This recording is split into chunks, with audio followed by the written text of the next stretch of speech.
The Drive with Tim Donnelly here on 99.9 The Fan.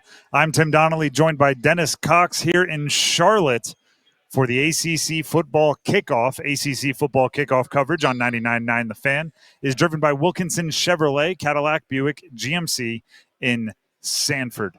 The ACC Football Kickoff actually started on Monday. It did. We got here and started our coverage yesterday. Mm-hmm. Today feels like the official end of the football offseason. We have the Panthers practicing legitimately, not just reporting, not just doing a conditioning test. Just a couple miles away from here. They are practicing down today. The street, literally. They practice today, I guess I should say. And then today we have a couple of North Carolina teams that are going to be making their way around. Duke and Wake Forest. We'll hear from both here on ACC Kickoff coverage on 99.9 The Fan. It definitely feels like the end of the football offseason is today. Now, obviously, we go into the training camp. That's what's up next. There's going to be practices. For the most part, if you're a fan, you're just fingers crossed, no injuries. And then you get to the preseason for the NFL, and you get to games in college. Sometimes no news is good news at this time of year when it comes to football. It's like, hey, there's no one holding out. No one got hurt. That's fine. And that's it. That's all you need. That's literally what coaches are hoping for good practices because they're there. But owners and GMs are just hoping that they don't get calls with, hey, can we talk? Yep, pretty much. But another thing I've noticed, and this is from talking with a handful of the teams already here at ACC Kickoff, talking or listening to all the coverage from Panthers camp, which, by the way, you should follow Chris Lee, WRAL reporter who's there covering it. We're going to do a Panthers playbook at training camp tomorrow, by the way. Panthers playbook at training camp tomorrow with Dennis Cox and Chris Lee. What I'm seeing is the similarities, right? No matter the level of football, the talking points, the conversations, the questions that the media are asking are fairly similar. Is your quarterback, that's the word I was trying to say, is your quarterback good enough to win, and is everyone else bought into what the team wants? And coaches here, right? We're going to talk with Manny Diaz. We're going to talk with Dave Clawson, Duke and Wake Forest head football coach. Dave Canales, obviously, with the Panthers.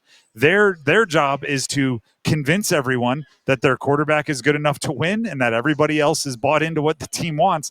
And if those two things happen, you'll have success.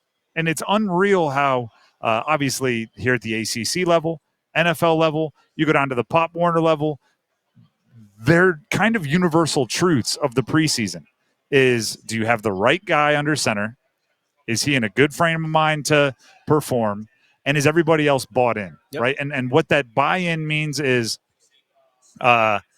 roles, right, where there's a hierarchy set or will be decided in training camp. So you know, hey, this is our bell cow back. This is our change of pace back. This is our number one wide receiver. This is our slot wide receiver.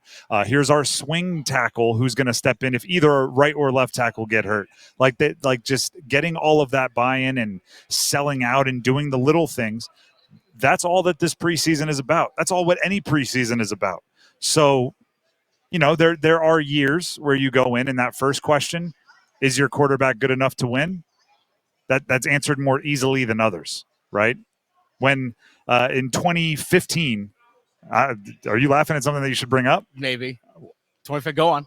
Go on. I don't know what's happening here. Dennis just got a real mischievous look on his face. In 2015, Carolina, is your quarterback good enough to win? You knew that already. The answer is there, right? Yeah. Absolutely. Even though sometimes that conversation happens about quarterbacks well beyond it should. You're seeing it now in the NFL with like the Dak Prescotts and the Justin Herberts, where it's like, yes, they're good enough to win. You shouldn't have to convince anybody. We know that. But for the Panthers right now, Bryce Young, massive question mark. This preseason is all about Bryce Young, and a lot of the teams we're talking to. We're going to talk with Manny Diaz, the head coach of Duke. They brought two quarterbacks to ACC Kickoff. Dave Clawson didn't even bring a quarterback. Dave Clawson didn't bring a quarterback, and we asked him why, and you'll hear that conversation later.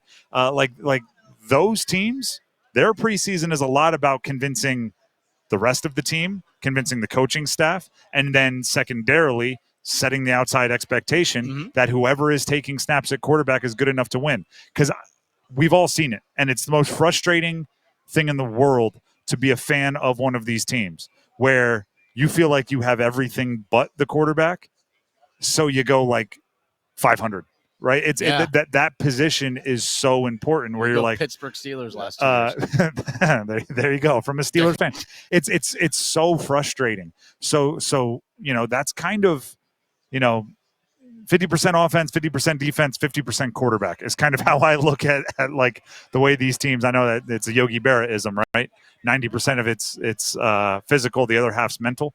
It's one of the things we talked about it yesterday that this ACC season is about is figuring out which quarterbacks in the league are going to be good enough for their team to achieve lofty goals. Yeah. And I think a lot of the Panthers kind of similarly, as we play out both of these preseason kind of conversations in the same city here in Charlotte, a lot of it comes down to, great, you got better wide receivers. Is Bryce Young good enough to get it to him? Good enough, but also that second part, because we talk about the guys around him. Are they a good fit? Mm-hmm. Like, that's the talk about figuring out, is everyone buying in? Fit is part of it, because you might have someone that is super talented in one certain area, but it just doesn't fit what your team does. I think that's also part of this offseason as well, or at least this season as a whole for Carolina, is that figuring out, okay, is Bryce good enough? But let's put talent around him to also help figure it out as well. And let's figure out who those core guys are that we can build with our quarterback. If we figure out, all right, Bryce is good enough, who are the core guys that go around it? And again, we keep bouncing, ping-ponging back and forth between ACC and the Panthers. But to me, that's the question even about the good quarterbacks in the ACC. Oh, for sure. Cam Ward, Miami's quarterback, the Miami Hurricanes quarterback, was making his way around here earlier. Grayson McCall with NC State.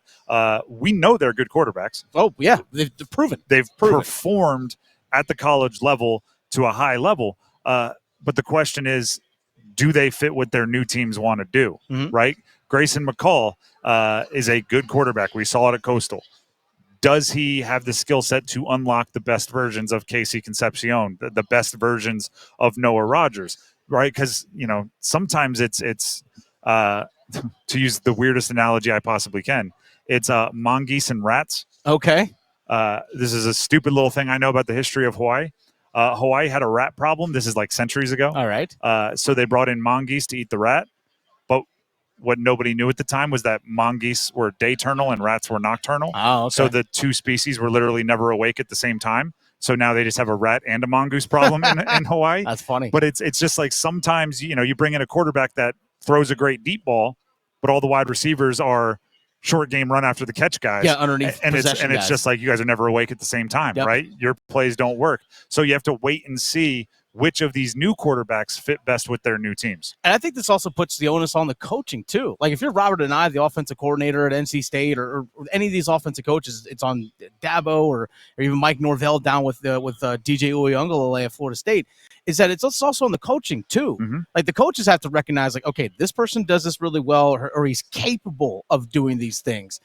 Let's see if we can find the right balance of, like, all right, you may do this really well, but we need you to do this because you're capable of doing it. Yeah, you might be a great deep ball guy, but we also need you to run intermediate routes because that's what our quarterback excels at. Like, and this is going to be the best for the team as a whole. And that's also part of that buy-in that you mentioned. Yeah, and obviously I was oversimplifying it by acting like a good deep ball thrower can't complete the 5-yard out. You'd be shocked. You'd be shocked. There are guys that can launch it downfield, but they can't throw a 5-yard out route to save their lives. And that ends up being a problem depending on the play caller. Exactly. Unless they are running like an old school, Kubiak offense where it's like, no, we want you play action and deep ball. Yeah. That's about it. It's a Matt Schaub and Houston Texans. Little Flacco had that for a while. Yep. But to boil everything down, right? Panthers, many of the teams we're going to talk to at the ACC kickoff, many of the teams we've already talked to, you can make it as complicated as you want. But if you can answer these two questions, is your quarterback good enough to win? And is everyone else bought in to do what the team wants to do? If you get a yes on both of those, I'm fairly confident you'll be happy with the way your season goes. You're ahead of 80% of the field. Yep. Maybe more than that. Yeah.